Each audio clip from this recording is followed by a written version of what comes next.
If you've already seen the Men so 2008 violent, other prisoners fear him. What the fuck? If you've already seen the 2008 movie Bronson, about Britain's so-called most notorious prisoner, don't worry. That rather theatrical piece of cinema didn't tell you much about the man, so there's so much more to see today. You might be thinking that it's coincidental that a man with such a reputation has the same name as a former Hollywood tough guy, but he wasn't called that at birth. The name was acquired during his bare-knuckle boxing days. He was actually born Michael Gordon Peterson. Yep, that doesn't sound quite as fearful. There's a lot of controversy about this man, regarding whether he should have been in prison for so long or if prison is to blame for his often crazy behavior. We discuss this and more in this episode of The Infographic Show, Britain's most notorious prisoner, Charles Bronson. As you know, he was born with the name Michael. His birth date was December 6, 1952. He spent his first few years in Wales and then moved to Luton, which isn't too far away from the capital, London. It doesn't seem that he came from a rough and tumble background, given that his father ran a conservative club for a while and his aunt and uncle were a mayor and mayoress. His aunt actually once said this about him: as a boy, he was a lovely lad. He was obviously bright and always good with children. He was gentle and mild-mannered, never a bully. He would defend the weak. He might have defended the weak, but it seems his penchant for violence and crime started early in life. After he moved up north at the age of 13, it seems that that's when trouble started. At that age, he was charged as a juvenile for stealing, and it said he was part of a gang. He didn't much enjoy school and soon left to start working at an early age. His first job came when he moved back down to Luton. This was a very short 2-week stint working in Tesco supermarket. Apparently, he was fired for attacking his manager. After this, it seems, crime became second nature to young Michael. He got in trouble for criminal damage but got off with a fine and some probation. He had lots of jobs, mostly related to labor or factory work, and we're told he enjoyed nothing more than a good night out on the town, drinking gallons of beer and getting into fistfights with the locals. Easy to do in some areas of the UK. He likely wasn't short of foes on the mean streets of Luton. One of his jobs, we're told, was a circus strongman, so he was likely a hard man to fight. He got in trouble again after crashing a stolen lorry, or a truck, into another car, but again got off with just a fine as no one was seriously hurt. At this point, he is still in his teens. Yet again, he got into trouble, and at this time aged 19, when he was involved in a smash and grab, which is basically smashing a car into a shop front and getting as much as you can. Again, he got off with just a fine and a suspended sentence. Age 20 perhaps, he got his chance to join what is sometimes called the straight and narrow, as he met a girl and got married. But apparently she quite liked his tough guy persona, his tailored suits, and the fact that he spoke in a Cockney accent. They had a child and called him Michael Jonathan Peterson. According to the British press, the son is very private and has never spoken publicly about his notorious dad, so we can't tell you much about him. Moving on, now 22, Michael was arrested for armed robbery, and at this time the judge came down hard. He got 7 years, but prison wasn't exactly a place he liked being, it seemed. During his first stint in prison in Liverpool, he attacked 2 other prisoners, and we're told he wasn't provoked. That got him time in solitary, something he would see much more of later. He was then transferred to prison in Hull, and Well, hold up, who hosted? What the fuck? I didn't say anything. What happened?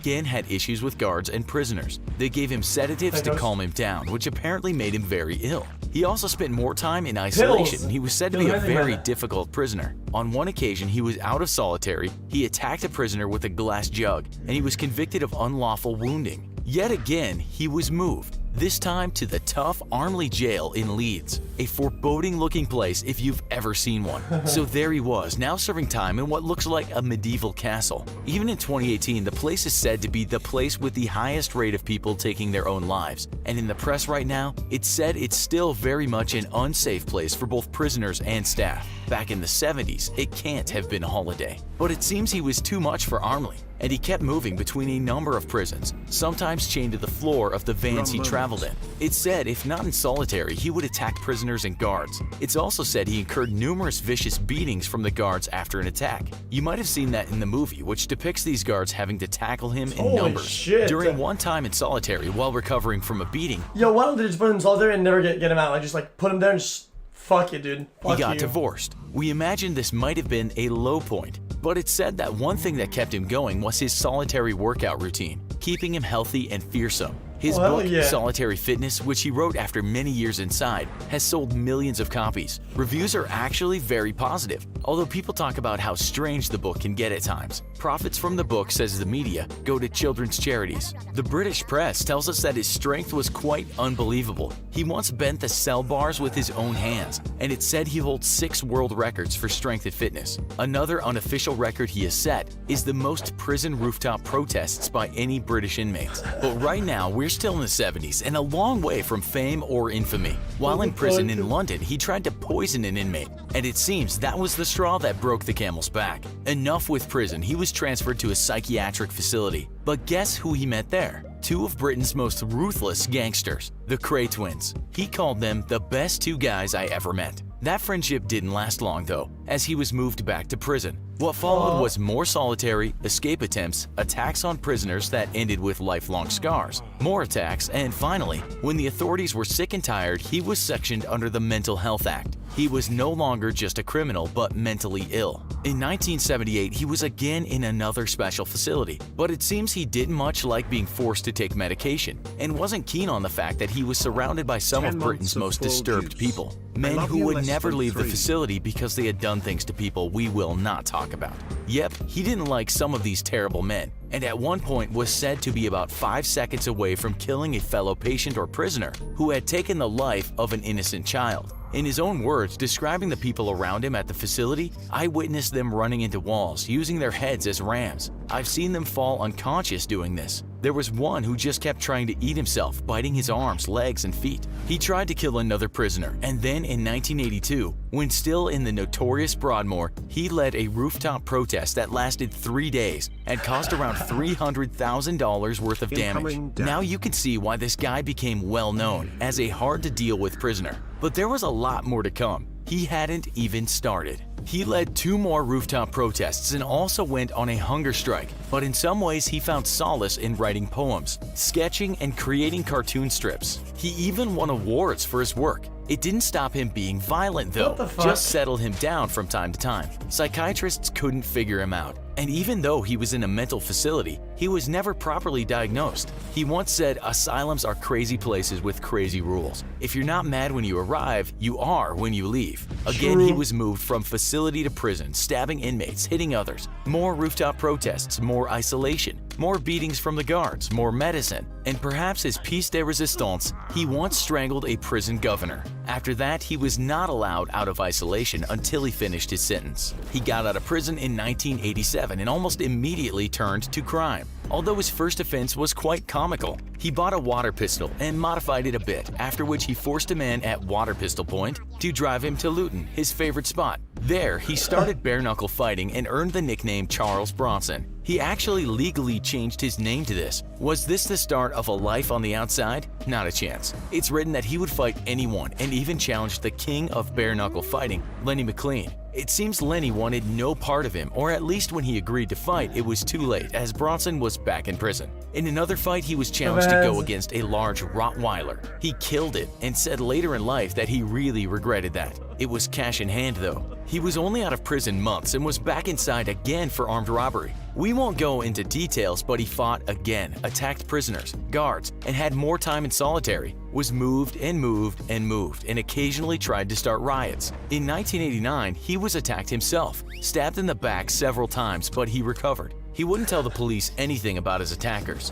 In 1992, he got out for the grand total of 53 days. He was jailed but got off. Then he was arrested again for having a shotgun and conspiracy to rob. It gets crazy here, because while on the remand, he took a librarian as a hostage. While negotiating with police, he had 3 demands: an inflatable doll, a helicopter, and a cup of tea. Yep, you heard that right. He was given 8 years despite saying the gun was to blow off his own head. It wasn't the first time he had contemplated taking his own life. He was difficult again, transferred from prisons, and at times was left naked for many days on end in dark isolation. At one point, he was put in the worst spot in any prison in the UK, something called the Hannibal Cage, that had been created for another prisoner who had once killed inmates and was said to have spooned out one person's brain and eaten it. Even though at one point he attacked a governor, it's said he got much better after being allowed to interact with handicapped children. He also kept up his cartoon sketching. These were the quiet times. They didn't last long.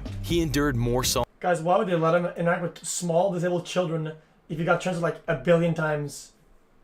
quiet times. They didn't last long. He endured more solitary, more moves, and then in one prison he took 2 Iraqi hijackers as hostage in his cell. It's said he was going crazy after losing his father. It's also said that he told the guards if they came close he would snap off the heads of his hostages. He made his hostages tickle his feet and demanded they sing songs to him. To them he was known as the General. He demanded a plane, machine guns, ammunition, and a cheese and pickle sandwich. It seems later he just kept asking for ice cream. In the end, he let the hostages go and another 7 years were added to his sentence. While in great physical shape, it's said that all the time in darkness and solitary had negative effects on his eyes and his social skills, and lawyers now started to get on his side. It's a pity then that he took one of them hostage. He let him go quickly though, but after one civilian worker criticized his drawings, he took him hostage too, and then started ripping up parts of the prison. What else? Well, after the millennium, he got married again, converted to Islam, changed his name and took another hostage, wrote a book, sketched a lot, and then changed his name to Charles Arthur Charlie Salvador, out of respect for his favorite artist. The movie came out and he became a household name. Until then, not many people knew about him. Thousands of people around the world started to support him, saying even though he had been a bad boy, his incarceration had just gone on too long. But he couldn't stop messing up. In 2014, he attacked another governor. That same year, his artwork went up for auction, and his 200 pieces, often dark in nature, fetched around £30,000. Bronson donated a large part of this to the brain tumor charity and Keach Hospice in Luton. Bronson said the old him was now dead, and he was born again as the artist Salvador. He created more works too, donating to other charities and one-time Oxford's homeless. He also got married to an actress in 2017, and she's hoping to see him out soon. In total, out of the 44-plus years he served, 36 of them have been in solitary confinement, sometimes without light. In 2018, it was said that he is in open prison, but will have his case reviewed in 2 years and could get out. That might not happen though, as he's got a life sentence for one of his kidnappings. That was a teacher in 1999 that he held for 2 days. The British media reports that he allegedly smothered himself in butter, age 65, and challenged the guards to a fight. We'll leave you with something he once said. "I'm a nice guy, but sometimes I lose all my senses and become nasty. That doesn't make me evil, just confused." The question we want to ask you is, do you think the authorities did the right thing in this case? Let us know in the comments. Also, be sure to check out our other show, Actually clickbaiting, dude.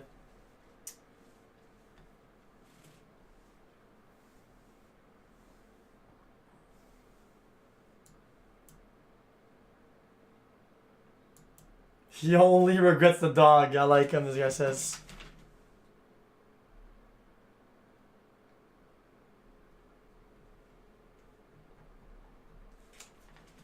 White Spock Prime Summit, Sleazy Russ, Blue Marlin killed you.